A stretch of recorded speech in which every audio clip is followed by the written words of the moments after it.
Now, with both Mudryk and Trossard played close to 7 games plus in their spell at their different teams at Chelsea and Arsenal respectively, pundits have gone ahead and really put them onto the weighing scale, and they've come out to really reveal that Mudryk can't do what Trossard has done at Arsenal. And obviously, Arsenal got a better signing than Chelsea. Welcome to Rokani Media Football. How are you guys? And where are you watching us from? We are having Ian Wright onto this. We are having Edu Gaspar, the sporting director of Arsenal, has gone ahead and really spoken about how they really chose Trossard over Mudryk. And then there is Paul Mason, an Arsenal legend, who has really gone ahead and really drawn a clear picture as to why Trossard is a player that Arsenal got right and could play for every team into the Premier League. So Danny Ceballos came out and really referring Mikel Arteta as one of the best managers in the world. Rokani David is my name. Good morning, guys. Where are you watching us from? Obviously, we are broadcasting you live from the headquarters of Rokani Media Football, and we are bringing you this story that you guys are really having. And now, things happened at the weekend. Mudryk got himself his first assist for Chelsea in the game of Leicester City for the third goal that was scored by Kovacic. And then, guess what Trossard did the next day? Trossard came in through and scored and put up a hat-trick of assists, and that of Mudryk lost water, and it was nowhere near talked about. He had scored his first goal for Chelsea.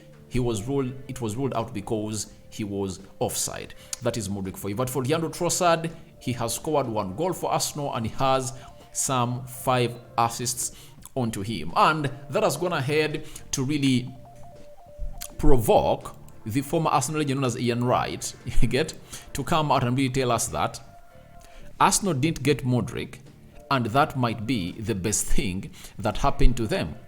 I don't care what anyone says. Mudryk, and we've seen Mudryk, and what we've seen of him up to this point, he wouldn't have done what Trossard has done or what Trossard has been doing up to this point. That is Ian Wright, and the Football London has really brought this story. Now, you ask yourself, is what Ian Wright talking holding water or making sense? It 100% makes sense. Arsenal is loved by God. He's loved by God. They are going to spend 100 million euros, all 88 million pounds onto Mudryk. You get? But Chelsea came in through and hijacked the deal. And it was like the angel of God was saving Arsenal from really making a very, very, very, very, very, very bad transfer signing. Because if Arsenal had gone ahead to pay 88 million pounds for Mudryk, it would have been hard for them to convince a team to buy a player at a very, very, very low price like they've gone ahead to be doing, because you've known Arsenal for buying players on cheap. That's it. They've been buying players on a cheap. Look at Jesus, world-class player. They bought him at 45 million pounds. Look at Jorginho, 12 million pounds. Fabio Vieira, 34 million pounds. So, yet the likes of Fabio Vieira have been playing at an elite level. That's it. But Arsenal went in for Leandro Trossard for 21 million pounds after the deal of Mudryk fell through and Chelsea hijacked it and they took Mudryk. Now, as it stands, what Leandro Trossard has put on paper in his first 10 games, it's nowhere near Mudryk. And I believe it's going to take Mudryk a lot of time to really reach these levels and stats. Why? Leandro Trossard is really a player who is making each and every player of Arsenal look good. He's not selfish, you get? And that is going to force Mikel Arteta to always field him on the field of play. And even today, when Arsenal is playing Sporting Lisbon, I predict that he's going to score a goal or put in an assist. That is the guy known as Leandro Trossard, because he's that good. He's that good. Mudryk, on the other side, he's a very good player. That's it. But the stats are not coming in through. He's not hit the ground running like Trossard. Trossard has another advantage that Jesus is back. Jesus is back. And when Jesus is back, if he plays with Leandro Trossard, they almost complement one another very well.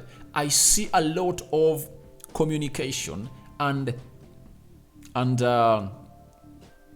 complementing one another in those final third attacks that Arsenal are going to launch in every game. Their football intelligence is really high. They're going to be interchanging passes, and I just can't wait to see Trossard and Jesus playing together. So for Mukalo Mudryk, he's still fighting for his position, because if at all Raheem Sterling comes back, he's going to go back on the bench. I think he starts that game because Mason Mount and Raheem Sterling are really having knocks. If at all they never had knocks, he wouldn't have played that game of Leicester City that they win by how many goals? By 3-1. And remember, even in the midweek, he was not named off the bench when they are winning Borussia Dortmund by 2-0. Even the game they win 1-0 against Leeds, he was not really named on the field of play. I think he was last named when Chelsea was really losing to Southampton. That's when he was last named. So it looks like there is a lot of steps that Mudryk has to take to fit into that Chelsea side. And it shows you how good he has not yet been and impressive to the manager Graham Potter. Why? If at all he was impressive and looking good, there is no way a manager benches a player of 100 million euros. A player of 100 million euros has to be on the field of play. Like you see Enzo Fernandez, 130 million euros, he starts every game. So it shows you that Enzo Fernandez has come out and fit in the team of Chelsea like a glove, and he has gone ahead to prove himself in front of the manager Graham Potter. But Mukalo Mudryk is still struggling. And let me show you these stats of how these players have gone ahead to look this season so far in the games they've played. Now, these stats are Mudryk record for Chelsea. He has scored 0 goals. He has 1 assist and has gone ahead to score, and he has gone ahead to play 7 games. For Leandro Trossard, he has scored 1 goal, 5 assists in 10 games, meaning that he has 6 goal involvements in 10 appearances, and Mudryk has 7, and Mudryk has 1 goal involvement in 7 games. And remember, it was Mudryk that came first at Chelsea, and it's because Chelsea signed Mudryk that Arsenal went in for Trossard, and Trossard I think arrived around I think we are heading to the 20th. I think around 19th. That's when Trossard arrived. So Mudryk arrived at Chelsea early enough, and obviously he found himself not hitting the ground running. But Leandro Trossard has really shown us that he's a very good player, and those are his stats, and it shows you how much he's gone ahead to outprove Mukalo Mudryk. And Mudryk has a lot of things to do. Then Ian Wright has gone ahead and really said the following, that Mudryk, for his own sake, I do feel sorry for him, because I don't know if there is anyone in history of football who's had to have a transfer of that amount of money with so much politicalness around him. It's almost unfair. Obviously, a transfer for Mudryk at that amount of money piles a lot of pressure onto him, and he finds himself in a position of not really doing the needful as called for by the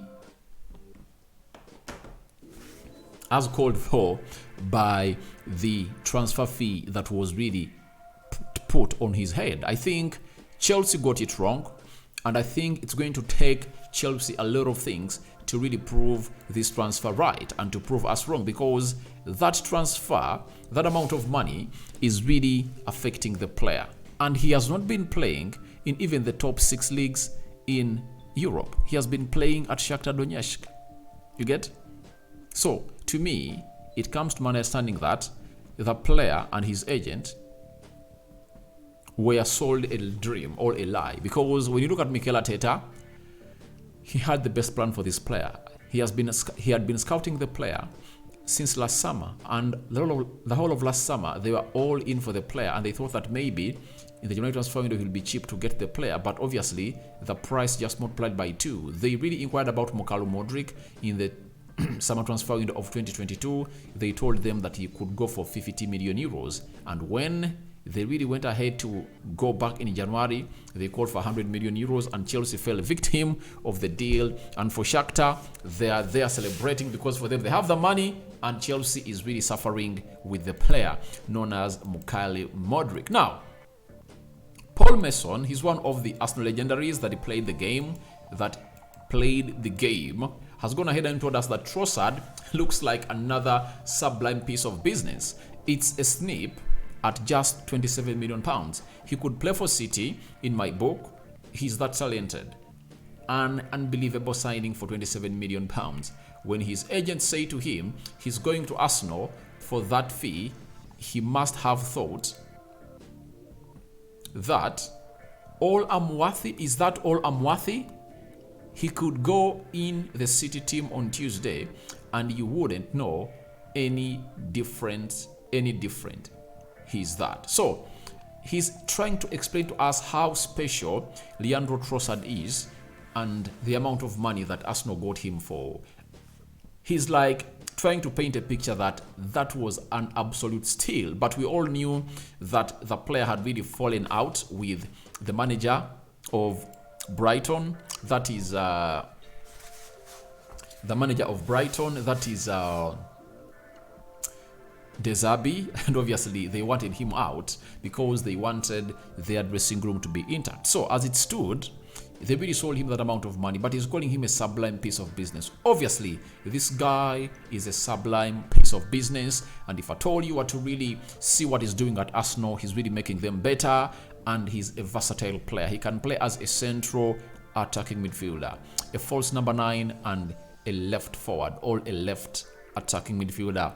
That is Leandro Trossard for you, and he's Premier League proven. I think Mudryk will need a full season, not even this season alone. He'll need a full season to settle in well, and that pressure is going to keep coming onto him, unless otherwise Chelsea finds players that are really going to take that pressure off him. But I believe he'll pick up, but not as Trossard is going to be, because Trossard is going to be far miles away from Mudryk, and the only thing that Mudryk has as an advantage ahead of Trossard is the age.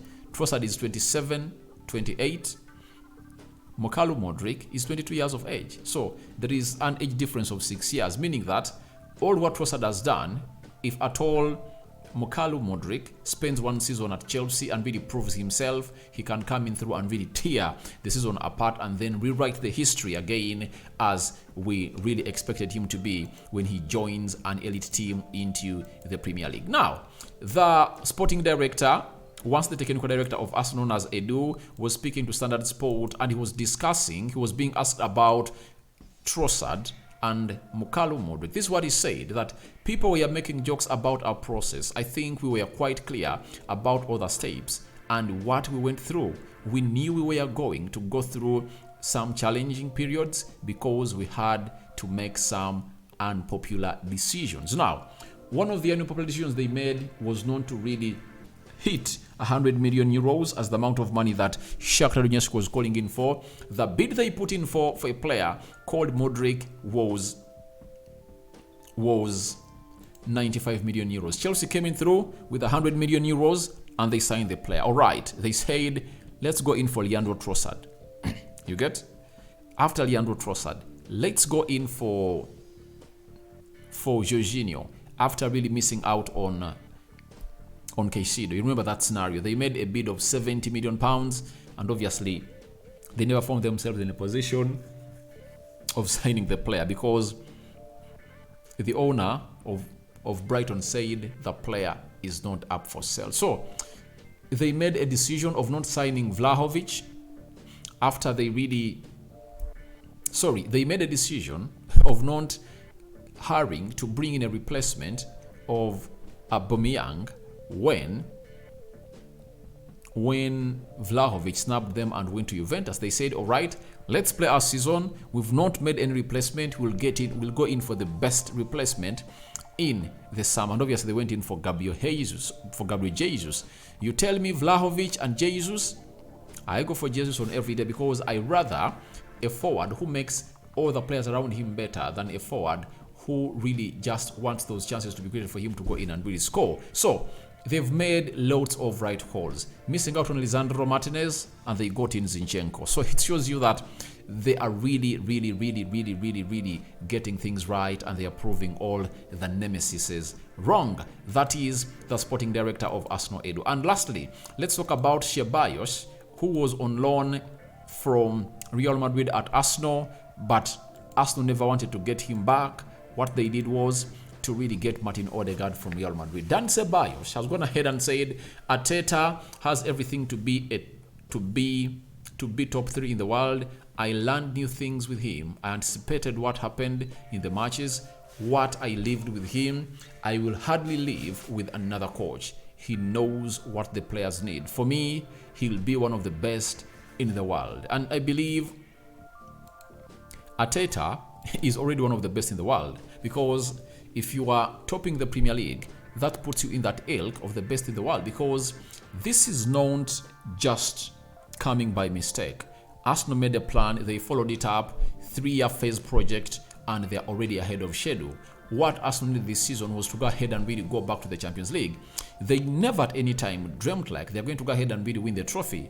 Though for me, I gave them 90 points this season. After bringing in all those signings, I gave them 90 points this season. And when you are into the bracket of 90 points, that means you are into the title bracket. I never gave them the title at the beginning of the season because I thought that maybe City and Liverpool would stretch close to 95 or 96 points, but they've fallen off and Arsenal really capitalized onto that. But I knew that Arsenal would hit 90 points this season. And as it stands, when you look at the Premier League table,